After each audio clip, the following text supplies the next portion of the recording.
Sometime in the year 2026, humans open a portal called the Ark to the world of hell they found on the planet Oldaway. We see a group of scientists running for their lives as they are picked off. Dr. Carmack sends an emergency signal requesting that quarantine procedures begin immediately. We skip to a group of mercenaries as we see the leader called Sarge receive orders to investigate the site with his team. They were supposed to be taking leave to visit their families, but the Rapid Response Tactical Squad was called on for the mission. Sarge tells John he's not needed because he knows his sister Samantha is one of the scientists on Oldaway. John steps into the chopper right before they head out for the mission. They get a glimpse of the distress message as they head out. Sarge gives them the orders to find the team, eliminate the threat, and secure the facility. They arrive at a facility that contains a transporter device they will use to go from Earth to Oldaway instantly. Once they reach the main room at Oldaway, they meet Pinky, who is in control of the quarantine and lockdown. Sarge leaves Mac behind to keep the room secure while the team heads out to find the remaining survivors. The team meets John's sister, who tells them she needs to recover some UAC equipment. The team is split up to check different sections of the facility to secure it faster. They start to make their way down the hallways securing the rooms as they pass by. John and Samantha make it to her office as she exclaims that she needs 30 minutes tops to transfer the data. How much time are you gonna need? Pinky tells Goat and Portman there's another room to their north to check. They find a holding cell with electrified walls. Well, that's interesting. Sarge and Duke find a weapons room where Sarge discovers the BFG but is not authorized to access the weapons safe. Kid gets startled by a hose and shows us the method of spray and pray. We're back to Samantha showing her brother John that one of the skeletons they found contains 24 pairs of chromosomes, but humans only have 23. Her extra pair makes her like a super being unknown to mankind. Porter makes a call on the radio reporting movement ahead. They find Carmack's office with a ripped door open. As they search the room, something jumps down and starts to make a run out of the office and through the hallways. The team corners it, but finds out it's Dr. Carmack himself, who rips off his own ear for no reason. Sarge sends Kid and Portman to the airlock to make sure nothing gets past them if it gets past the team. After seeing such a scene, Kid asks Portman for some of his pills so he can get his game face on. Goat kicks a can that rattles as much as it can, making sure to tap every stair on the way down, ruining the element of surprise. Kid and Portman end up running into an undressed woman, but she's been turned into a demon-like creature, so Kid and Portman unload a mag at her. Samantha and Duke take Carmack to a medical room where he snaps back for a second, only telling them to shut it down, it's inside.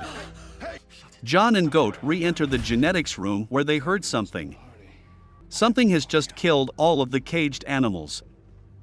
They find a scientist who takes a bite out of a rat and then runs at them with a knife, forcing them to dispatch it of life. Sarge and Destroyer hear something up in the vent. It was just a cute little monkey.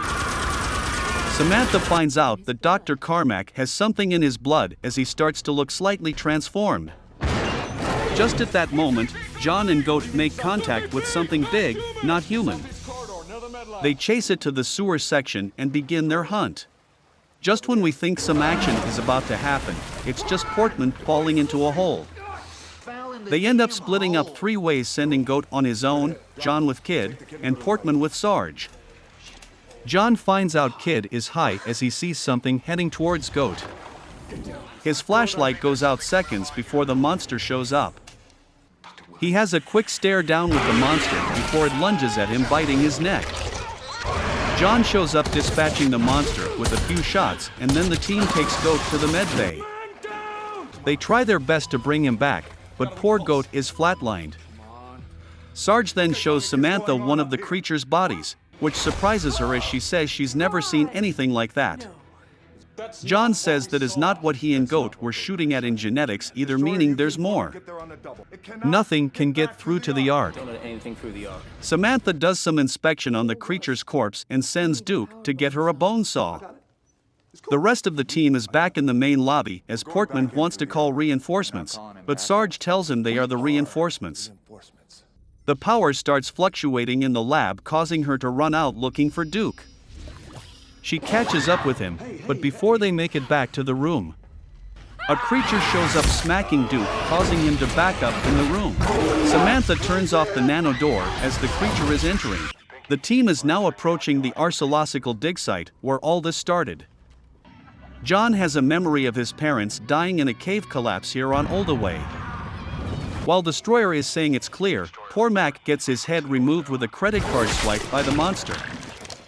Sarge and John make it Mac's headless body, but then John sights the creature and they make chase.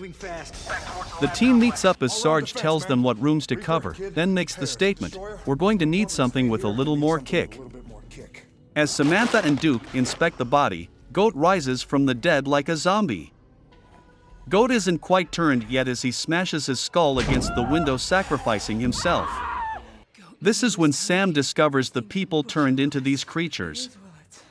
Sarge makes his way to the armory and uses a doctor's hand to open the BFG locker.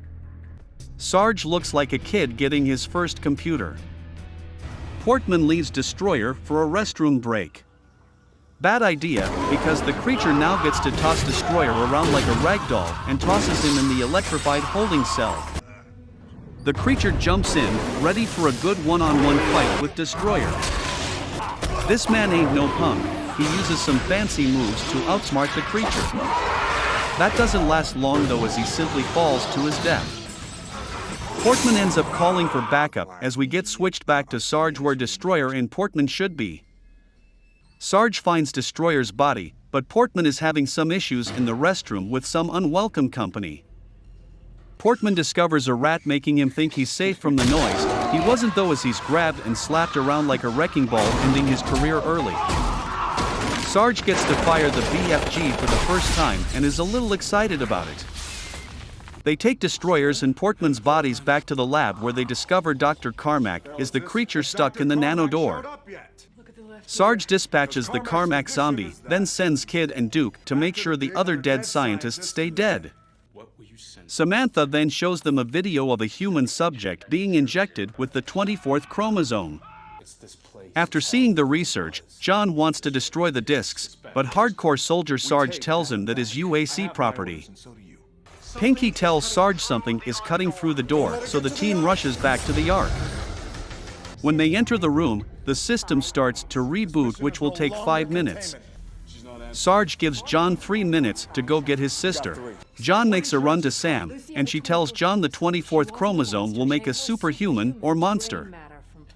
After the reboot, Sarge, Kid, and Duke transport through the Ark before John and Sam make it back. Everyone is dead on the other side, so the team takes some headshots on the way. After clearing some of the groups, they find Pinky hiding in some bodies. We then skip to Kid, who finds a room full of survivors, who reports it to Sarge. Sarge demands he go back and kill everyone, but he says no, so Sarge shoots him through the neck, saying mutinist insurrection is punishable by death. Sarge needs soldiers. At this point, John is a flinch away from putting Sarge to sleep when Pinky draws his gun.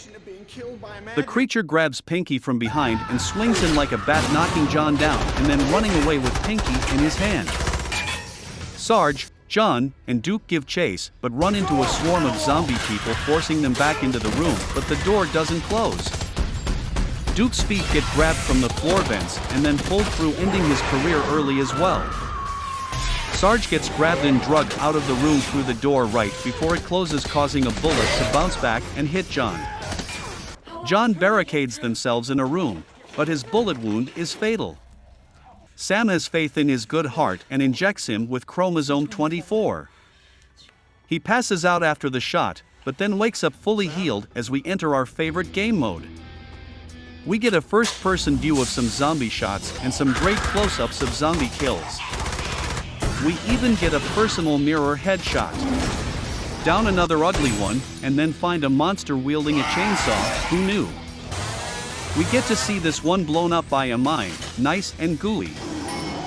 Now we run into Pinky, who is transformed into a hairless pitbull. John uses the chainsaw, slicing his spine and disabling his rear-wheel drive. He dispatches poor Pinky with 2 shots. After clearing the stage, we leave game mode and find a mess Sarge left behind, and Sam just taking a nap on the floor.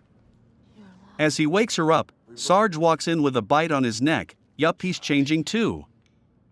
John tells Sam to go to the elevator as Sarge tells John the mission is complete. It's time to go home. He's not letting Sarge get through though. Sarge fires his last round and makes a run for it. They end up getting into a super fight using their new gained strengths. It's a back and forth fight as they keep exchanging blows. They take turns tossing each other until John activates the arc portal. He sends Sarge back through the arc with a toss, and then sends him a grenade gift right afterwards. The movie ends with John taking Sam up an elevator and saying, "Almost home." We hope you enjoyed the recap. Please help us out with a thumbs up if you did, it would really help us out. Stay safe and God bless.